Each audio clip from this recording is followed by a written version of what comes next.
Good morning students. आज हम chapter number 2 करेंगे NIOS का, जिसका नाम है हमारे आसपास के द्रव्य।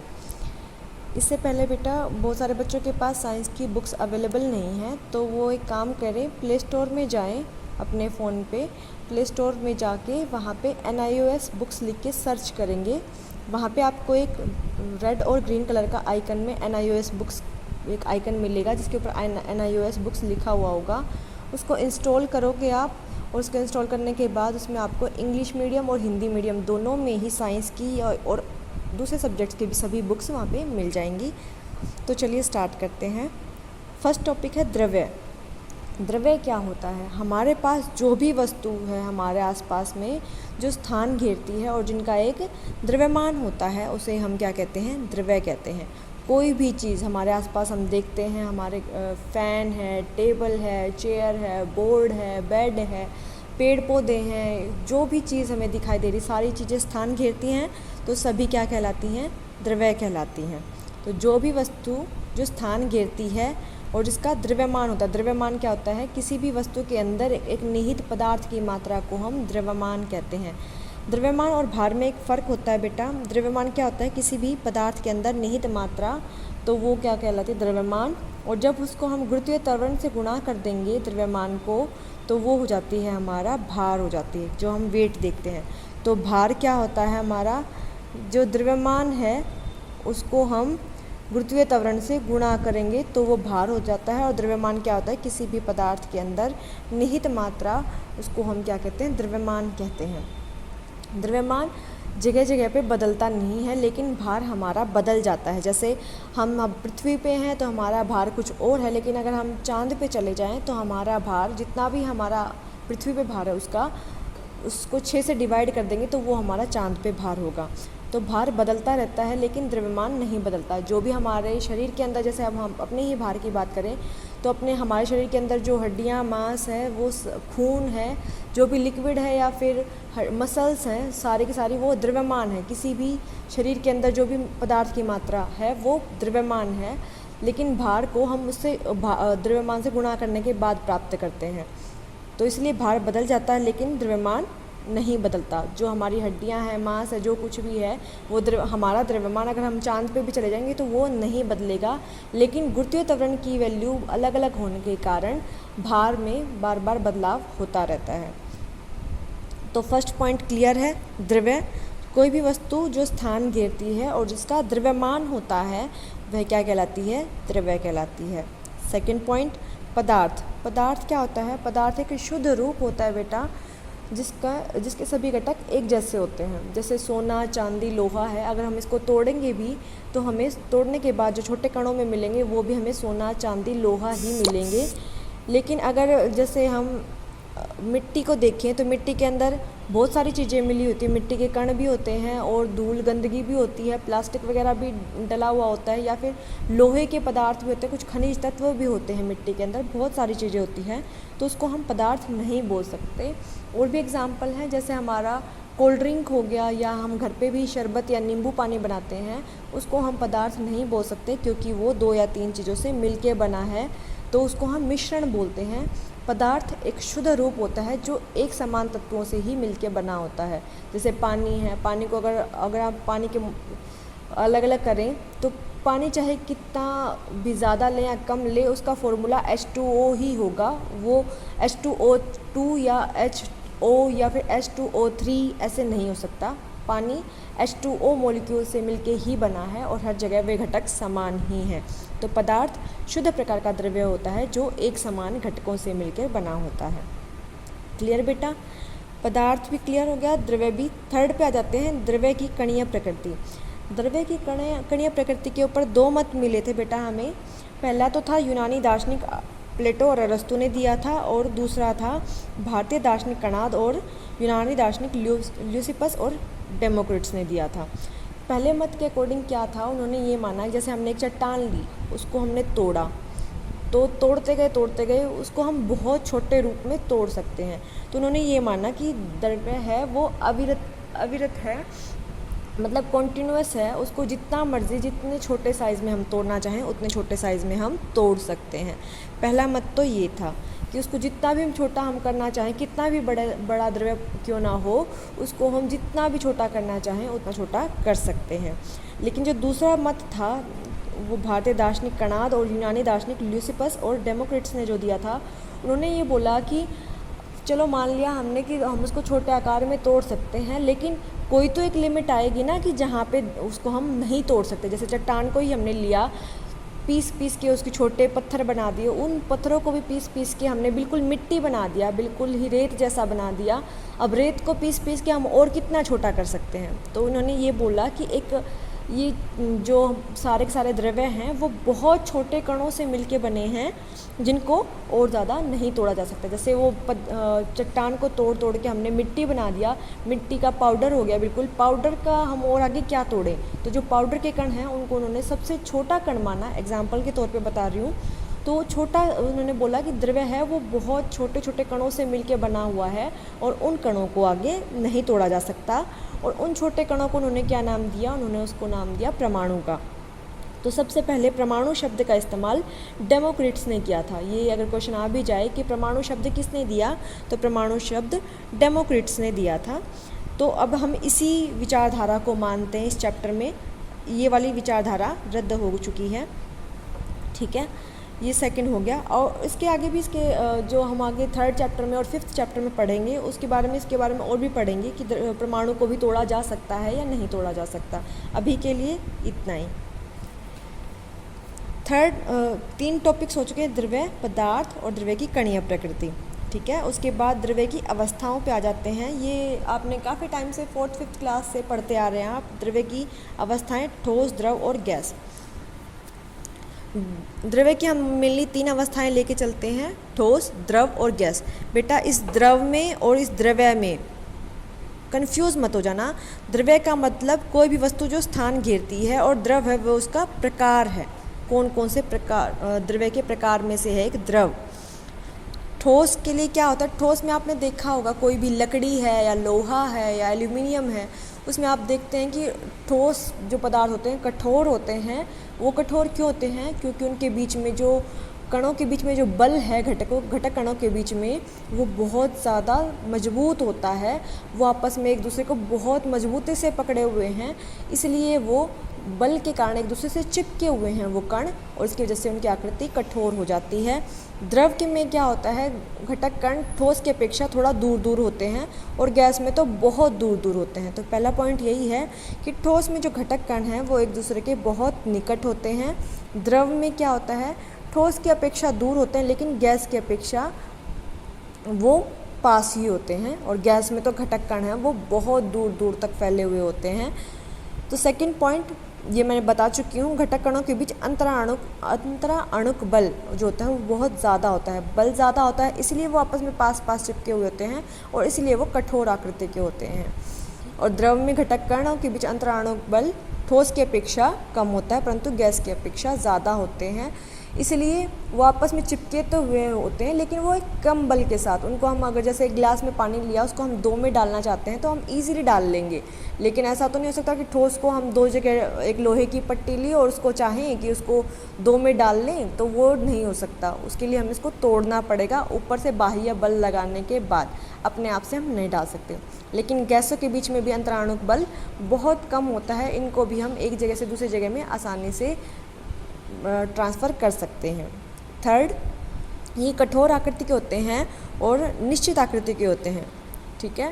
ठोस कठोर आकृति के क्यों होते हैं, क्योंकि इनके बीच में बल जो होता है वो बहुत ज़्यादा होता है, जिसके कारण जो घटक अणु हैं वो घटक कण हैं वो आपस में चिपके हुए होते हैं, इसलिए ये कठोर आकृति के होते हैं और इनकी आकृति निश्चित ही होती है। उसकी आकृति को हम बार बार बदल नहीं सकते, अगर बदलना है तो उसके लिए उसके ऊपर हमें बल लगाना पड़ेगा। द्रव की आकृति अनिश्चित होती है। आप देखते हैं कि पानी को मटके में डालना चाहे तो वो मटके की आकृति ले लेगा, अगर उसको हम किसी जग में डालना चाहे तो जग की आकृति ले लेगा, ग्लास में डालना चाहे ग्लास की आकृति ले लेगा, उसका कोई आकार निश्चित नहीं होता। तो द्रव का आकार निश्चित नहीं होता, उसको जिस पात्र में डाला जाए उसमें उसका आकार ले लेता है। द्रव पानी को ही मत समझ के चलना, तेल हो गया या कोई और भी द्रव जो हैं, बहुत सारे द्रव हैं हमारे पास, तो उन सबको इनकी आकृति अनिश्चित होती है। थर्ड वन, गैस के लिए इसकी आकृति अनिश्चित ही होती है। गैस हमारे रूम में भी बहुत सारी गैसेस होती हैं, हम सांस लेने के लिए ऑक्सीजन का उपयोग करते हैं, तो हमें ये थोड़ी ना पता है कि वो जो ऑक्सीजन हम ले रहे हैं वो किस आकार की है, गोल आकार की है, छड़ आकार की है, या फिर लंबी है, छोटी है, कैसी है, तो इसकी आकृति हमें नहीं पता। बहुत छोटे छोटे मॉलिक्यूल्स होते हैं गैस के, तो इसके लिए इसकी आकृति निश्चित नहीं होती है। फोर्थ वन, ठोसों में संपीड़ितता न के बराबर होती है। अगर हम इसके ऊपर दाब लगा के ठोसों को उनकी आकृति बदलना चाहें तो उसकी आकृति मतलब हम बदल नहीं सकते। ठोस में संपीड़ितता न के बराबर होती है, थोड़ा बल लगाकर हम उसकी आकृति नहीं बदल सकते। द्रव पदार्थों में भी संपीड़ितता बहुत कम होती है। जैसे हमने अगर एक गिलास में हमने पानी डाला और उसको हम दबा के थोड़ा नीचे तक करना चाहें तो उसको हम नहीं कर सकते, लेकिन गैस पदार्थों में संपीड़ितता बहुत ज़्यादा होती है। उनको दबाकर हम किसी भी एक बर्तन के अंदर स्टोर कर सकते हैं। जैसे हमारे घरों में LPG, liquid petroleum gas, CNG जो वाहनों में यूज़ होती है, तो इन सब गैसों का इस्तेमाल करते हैं। या फिर हमने देखा है कि हॉस्पिटलों में ऑक्सीजन सिलेंडर का इस्तेमाल होता है, तो वो गैसों की संपीड़ितता का गुण होता है, इसी वजह से वो संभव हो पाता है। तो बेटा ये हो गए आपके डिफरेंसेस। कुछ और आप इसमें ऐड करना चाहें, इसमें आप उदाहरण डाल सकते हैं। उदाहरण ठोसों में लोहा हो गया, या फिर पत्थर हो गए, या फिर टेबल, चेयर, तो ये सब लोहे ठोस पदार्थों के उदाहरण हो गए। द्रव में तेल आ गया, लिक्विड आ गया, कोई भी पानी या शरबत, कोई भी तरल पदार्थ उसको हम द्रव में लेंगे। गैस के लिए हमारी ऑक्सीजन, नाइट्रोजन, हवा, बहुत सारी गैसेस हैं, किसी का भी आप उदाहरण इसमें डाल सकते हैं। तो कोई भी 3 या 4 पॉइंट्स इसमें याद कर लें आप, एग्ज़ाम में आएगा तो 3 या 4 पॉइंट्स काफ़ी हैं। द्रव्य की अवस्थाओं पर तापमान और दाब का प्रभाव, ये मोस्ट इम्पॉर्टेंट है बेटा, ये एग्ज़ाम में पूछा ही जाता है काफ़ी बार। तो इसमें आपको ध्यान रखना है हमेशा कि एरो का मेनली ध्यान रखना है, और जो आप उसके लिए टर्म्स यूज़ करोगे उनको कहाँ लिखना है उसका ध्यान रखना है। रट्टा मार के कहीं भी ऊपर नीचे नहीं लिखना है, आपको ध्यान से लिखना है सभी चीज़ों को। तो द्रव्य की अवस्थाओं पर तापमान का क्या प्रभाव पड़ेगा। तापमान अगर हम बढ़ाते हैं, ठोस का अगर हम तापमान बढ़ाएंगे तो तापमान मतलब हम गर्मी, ऊष्मा दे रहे हैं उसको, तो वो द्रव में परिवर्तित हो जाएगा। और द्रव का अगर तापमान बढ़ाएंगे तो वो गैस में बदल जाएगा। जैसे पानी का एग्जाम्पल लें तो पानी पहले अगर वो बर्फ़ है यहाँ पे, तापमान बढ़ाने पर क्या बन गया, जल बन गया, और फिर तापमान बढ़ाएंगे तो वो वाष्प बन जाएगा। ठीक है, तो ये वाला क्या है, हमारा तापमान बढ़ाने पर क्या होगा, जो ठोस है वो द्रव में बदल जाएगा, द्रव है वो अगर और तापमान बढ़ाएंगे तो वो गैस में बदल जाएगा। ऐसे ही उल्टा तापमान घटाएंगे, जैसे वाष्प को अगर हम ठंडा करेंगे तो वो जल बन जाएगा, और जल को अगर हम ठंडा करेंगे तो वो बर्फ़ में बदल जाएगा। ठीक है, तो ये तापमान, ये पानी का एग्जाम्पल लिया है हमने। पानी के लिए पानी की बर्फ़ होगी तो वो तापमान बढ़ाने पे जल में बदल जाएगी, जल का तापमान फिर से बढ़ाएंगे तो वो वाष्प में बदल जाएगा। ऐसे और भी एग्जाम्पल आपको ढूंढने हैं। जल तीनों फॉर्म्स में मिलता है, इसलिए हमने जल का एग्जाम्पल लिया है। अब ठोस अगर द्रव में बदलेगा, मतलब यहाँ पे अगर हम मान के चले कि यहाँ पे पानी की बर्फ़ है, तो बर्फ़ का अगर हमें पानी बनाना है, पानी की बर्फ़ से हमें पानी बनाना है, तो उसके लिए क्या होगा, बर्फ़ क्या होगी, पिघलेगी। तो यहाँ पे लिखेंगे पिघलना, बर्फ़ पिघलेगी तभी तो बर्फ़ से पानी बनेगा। तो एरो इस तरफ आएगा, ध्यान रखना इस चीज़ का। ठोस द्रव बनेगा तो कब बनेगा, पिघलने के बाद। तो जैसे बर्फ़, पानी की बर्फ़ है वो पिघल के ही द्रव बनेगी, पानी बनेगी, तो यहाँ पे आएगा पिघलना। अगर उल्टी दिशा में देखें, द्रव है वो ठोस कब बनेगा, द्रव मतलब पानी को हमें बर्फ़ बनाना है तो हम क्या करते हैं, उसको फ्रिज में रखते हैं। फ्रिज में क्या होता है, तापमान कम होता है, तो कम उसके लिए हम क्या करते हैं, उसका हिमीकरण नाम से ही पता चल रहा है। हिम का मतलब होता है बर्फ़, हिम का मतलब क्या होता है, बर्फ़। तो हिमीकरण में क्या होगा, द्रव पदार्थ है वो ठोस में बदलेगा, मतलब पानी है वो बर्फ़ में बदलेगी, तो वो होगा हिमीकरण। और जब बर्फ़ है वो पिघल के पानी बनेगी तो उसको क्या कहेंगे हम, पिघलना। ठीक है, एरो का बहुत ध्यान रखना है बेटा। द्रव जब गैस बनेगा, जब पानी को हम गर्म करते हैं तो वो क्या बन जाता है, भाप बन जाता है, वाष्प बन जाता है, तो उसको हम बोलते हैं वाष्पीकरण। जब द्रव से गैस बनेगा, जब द्रव का तापमान बढ़ाएंगे तो वाष्पीकरण की वजह से वो क्या बन जाएगा, गैस बनेगा। और गैस का तापमान जब हम घटाएंगे, कम करेंगे, गैस को जब हम ठंडा करेंगे तो उसमें क्या होगा, उसको क्या बोलते हैं, संघनन बोलते हैं। संघनन होने के बाद ये एरो इधर गया था, ये एरो इधर आएगा। ठंडा करने के बाद संघनन हुआ, संघनन की वजह से क्या बन गया, गैस है वो द्रव में परिवर्तित हो गई। ठीक है बेटा।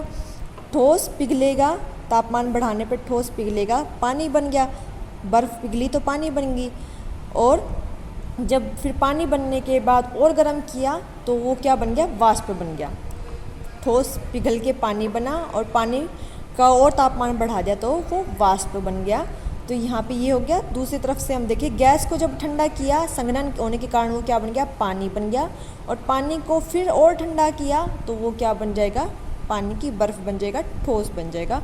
तो ये द्रव से ठोस बनना हिमीकरण, गैस से द्रव बनना संघनन, और ठोस से द्रव बनना पिघलना, और द्रव से गैस बनना वाष्पीकरण। संघनन और वाष्पीकरण का एक उदाहरण आपने जल चक्र में भी पढ़ा होगा। जल चक्र में क्या होता है,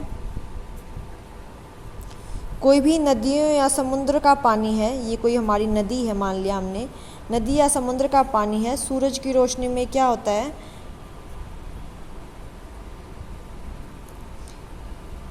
पानी भाप बनके, वाष्प बनके ऊपर की तरफ उठता है और बादल बना लेता है, ऊपर संघनित होकर। ऊपर तापमान कम है तो ऊपर जाके बादल बना लेगा। और जैसे ही बादल का पानी की बूंदों का वेट ज़्यादा हो जाएगा तो वो बारिश बनके, पानी बनकर वापस आ जाएगा। गया कैसे था, वाष्प बनकर। तापमान बढ़ने के कारण, सूर्य की रोशनी इस पे पड़ रही थी, इसकी वजह से ये वाष्प बनकर ऊपर की तरफ गया था, लेकिन ऊपर जाके संघनित हुआ, और संघनित होने के बाद तापमान कम होने के कारण पानी के रूप में, जल के रूप में हमें ये नीचे मिला। तो ये संघनन है। ये ऊपर की तरफ उड़ा तो ये वाष्पीकरण, और ये नीचे की तरफ आया तो ये संघनन। ये तो आप 6th क्लास से पढ़ते हुए आ रहे हैं, तो आपको अच्छे से क्लियर हो जाना चाहिए। ठीक है, यहाँ तक समझ आया। उसके बाद ठोस पदार्थ का गैस में बदलना, मतलब ठोस पदार्थ सीधा गैस में बदल जाए बिना द्रव में परिवर्तित हुए, बिना द्रव में परिवर्तित हुए गैस में बदल जाना, उसको कहते हैं ऊर्ध्वपातन। जब कोई ठोस पदार्थ बिना द्रव में परिवर्तित हुए सीधा गैस में बदल जाए, ऐसा कोई उदाहरण आप सोच सकते हैं? चलिए इसके लिए बताती हूँ मैं आपको। इसका उदाहरण है ऊर्ध्वपातन का कपूर हो गया, या फिर नेफ्थलीन बोल्स जो आप हॉस्पिटल में या अपने घरों में भी आप सिंक में डालते होंगे। और भी उदाहरण सॉलिड CO2, इसका ठोस कार्बन डाइऑक्साइड, ये भी इसी का उदाहरण है ऊर्ध्वपातन का।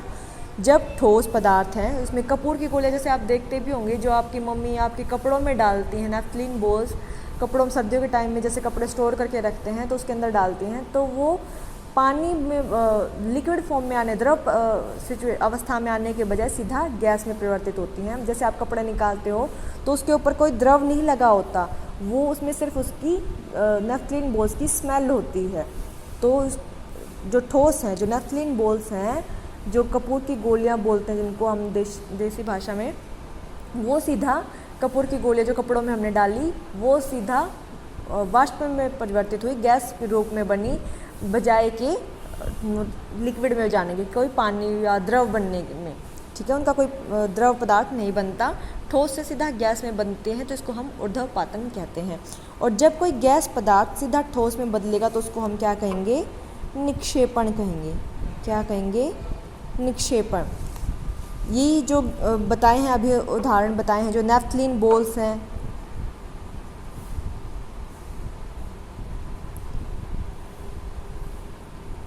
या फिर कपूर की गोलियां, या फिर ठोस कार्बन डाइऑक्साइड, ये इसी के उदाहरण हैं। ये जो तीनों चीज़ें हैं, ये ठोस से सीधा गैस बनती हैं और गैस से सीधा ठोस बनती हैं, ये द्रव में परिवर्तित नहीं होती। तो ये मोस्ट इम्पोर्टेंट है बेटा, इसको आपको बहुत अच्छे से याद करना है, ये एग्ज़ाम में पूछ ही लिया जाता है। तो ये तो हो गया तापमान का प्रभाव। अब दाब का प्रभाव और देख लेते हैं। ये टर्म्स मैंने इसमें लिखी हुई हैं, अगर आपको याद करनी है तो आप यहाँ से देख सकते हैं। दाब का प्रभाव क्या होगा, जैसे लिक्विड है, कोई पानी है, उसको आप पिस्टन से, ये पिस्टन लगा दिया हमने, इस पर एक बीकर में पानी लिया, उसके ऊपर पिस्टन लगा के इसको हम दबाएंगे तो द्रव पे बिल्कुल ना के बराबर प्रभाव पड़ेगा, कोई ज़्यादा इफेक्ट नहीं पड़ेगा।